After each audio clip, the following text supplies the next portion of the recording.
Hello viewers, welcome to my another blog. আজকে এই যে দেখতে পাচ্ছেন রান্নাঘরে ঢুকেছি। রান্নাঘরে রান্না হচ্ছে, কিন্তু আমি রান্না করছি না, করছে নোভ আর মৌমিতা। এরা কারা? এরা হচ্ছে এইবারের এসএসসি পরীক্ষার্থীরা। পরীক্ষায় ভালো ফল পেয়েছে, রান্নায়ও তো ভালো ফল পেতে হবে, তাই না?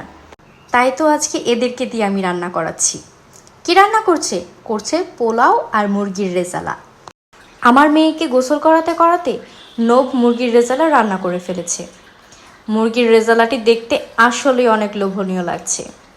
মৌমিতার পোলাও এর মধ্যে রান্না হয়ে যাবে। দেখা যাক কারটা বেশি ভালো হয়। 100 নাম্বারের মধ্যে কত নাম্বার ওদেরকে দেয়া যায় সেটাই বলবো আমি আজকে। আমার মেয়ে জানালা দিয়ে দেখছে, খুব ভালো ঘ্রাণ বের হচ্ছে। এরই মাঝে রান্না শেষ, খাবারের পালা। খাবারের টেবিল ভর্তি আমাদের খাবার। এখন শুধু মুখে দেওয়ার পালা। যার যার মতো সে বেড়ে বেড়ে নিচ্ছে।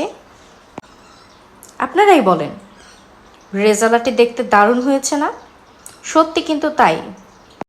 এখন শুধু খেয়ে দেখার পালা কেমন হলো। এই যে আমাদের খাওয়া শুরু। এর মধ্যেই আমি জানিয়ে দেব কারটা বেশি মজা হয়েছে।